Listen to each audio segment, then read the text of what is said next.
In this video, I want to talk a little bit about the divide and conquer algorithm design scheme. So overall, when we've been walking through different algorithms in this course, we've basically just been taking them as they come, right? So there's some sort of a list, right, of the standard algorithms. There's source code for each of them. We can kind of walk through there and be like, okay, this is how it works. This is the problem it's solved. And that's great. And that's something that's very typical for your first course in algorithms, is basically kind of this recipe list of all these different ways to solve problems so that you can start being useful, right? So that you have all the ways, right, to solve these common problems that emerge when you're doing programming. Now, sometimes though, right, you basically end up facing a problem that doesn't really match to one of these patterns, right? It's something completely new. When you end up seeing something like that, you basically need to take this approach of algorithm design, right? So doing something from scratch instead of going through something that's canned, right, that somebody else has already created. And so there are basically a series of design methodologies or design patterns that people use for coming up with algorithms from scratch. The one I want to talk about here is divide and conquer. The reason we're going to be talking about here is because it's kind of the methodology behind merge sort. So it's a general technique basically for approaching a problem. Typically, right, algorithm design is something that's a little bit advanced. You wouldn't do it in your first course. Usually, right, if a school has a course in algorithms, they usually have an algorithms 2 course, which is algorithm design, which is basically talking about how to do this stuff from scratch, right? Here we're just kind of exploring algorithms, we're getting kind of our feet wet, we're understanding what exactly is out there. That's kind of the purpose of this course. But as a little bit of a preview, right, I will talk from time to time about algorithm design. So this is the methodology I want to talk about. So divide and conquer. Basically, the idea is you have this whole size problem, right? This huge problem, and you break it into pieces. Each of the pieces, right, is a subproblem, and hopefully those pieces are substantially large, right? They're not, really small and really large, right? They're pretty good size, right? It's like you're splitting something in half, splitting something in thirds, splitting something into quarters, good sized pieces, and all these pieces look basically the same as the original problem, okay?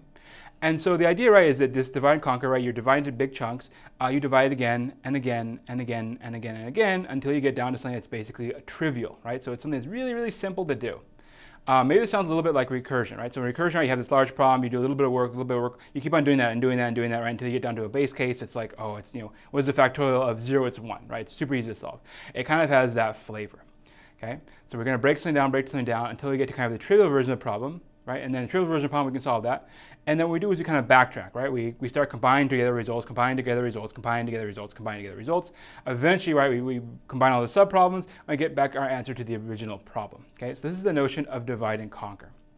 As a quick note here, right, this is different than recursion. So in recursion, typically what we have is something like this. Well, I'm going to do this graphically. It's a little hard to explain, but recursion somehow has the flavor of you're going to do this as your division step, right? So it's like you're going to do a little bit of work, and then you have a lot of other stuff to do.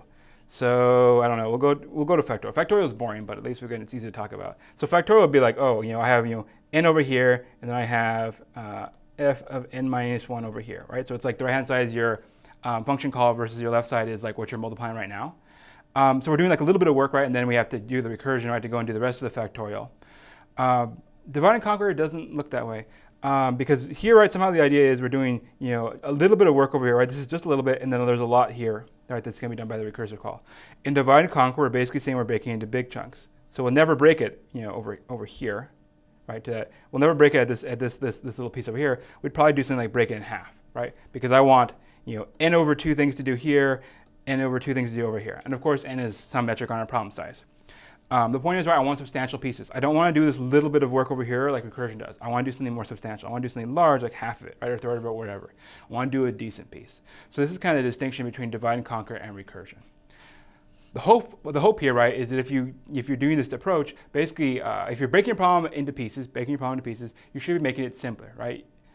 Typically, the whole size problem, your size end problem, that's kind of going to be the most complicated thing to solve, the most expensive thing to solve. Breaking into pieces, right, will make it easier to work with. Right, okay, so breaking in pieces will make it easier to work with, right? And that's something we'll get from recursion as well. But okay, I guess to add another distinction here for recursion, recursion may somehow be a little bit slower because it works on just a little bit of stuff at a time, right? We go faster if we work on more at a time. Okay, so that's maybe some intuition for why divide and conquer is different than recursion and is certainly still useful. And all divide and conquer algorithms are, virtually all divide and conquer algorithms are recursive. All right. So yeah, diving back to my bullet points here. Let's look at the third one real quick. So when we use divide and conquer, right, we're doing this division operation, right? It's like over here, I show this divided in half. When we do that, a lot of times when we do the analysis of algorithms portion of stuff, what we end up with is a log factor. So instead of having to go one by one, right, to each of the n elements in my input data, I'm doing chunks, right? And so instead of having a factor that looks like n, I have a factor that looks like log n, right? So that's my performance benefit there. So maybe we'll put this over here. This is n, log n. This is recursion on top. This is divide and conquer at the bottom. All right. So some questions for you to think about. I've got these here at the bottom. I'll start by reading them off. Well, I kind of spoiled the first one. I got a little bit ahead of myself there. But, okay, relationship between this idea and recursion. Maybe think to yourself and try to see if you can kind of summarize it from what I just said. Okay? I'm going to use those diagrams up top. All right. Second one, though, I didn't spoil, so that's good. What would be harder to parallelize? A divide and conquer algorithm or a normal iterative algorithm? Okay? So maybe think about that, right? So maybe you have a storing algorithm, you have one that somehow has some divide and conquer magic in it, versus you have one that's just iterative, like selection sort and insertion sort, the ones we saw in the previous module. So what would be easier to parallelize? So think about that for 1 second. Well, it's going to be divide and conquer, right? So divide and conquer, we just said we're breaking our problem into pieces, right? We have one piece over here, one piece over here. I can put one of those pieces, in a thread, another piece in the other thread. They can work on their respective works at the same time and get stuff done. So in general, right, divide and conquer stuff is way more adaptive for doing stuff in parallel, right? Because it's about breaking stuff into pieces. An iterative algorithm means you're going step by step, right? You're doing A, then B, then C, then D, then E. There's no clean split to say how do I give some work to some CPU and then some work to another CPU. It doesn't really work that way, right? But if you have something that's a divide and conquer algorithm, well, then what you end up with is a situation where I have chunks to start with. If I have chunks to start with, I may as well give them different CPUs and let them work on it independently. So divide and conquer will be much nicer for parallelism. And for us, right, if we want to think about the future, right, and writing algorithms that hopefully can benefit from systems with many cores, right, which is kind of a new thing they're always pushing for, right? Every few years, right, we get more cores in our consumer CPUs, more cores. The easiest way to do it, right, is to do it by doing divide and conquer algorithms, because those will kind of naturally scale based on the number of CPUs, because each CPU, right, can maybe work on a different chunk of the whole problem. So yeah. So that's divide and conquer, right? So this is a general algorithm design scheme, right, that we can use to solve problems. For us, we're going to see it in terms of merge sort, because merge sort, again, is a divide and conquer algorithm.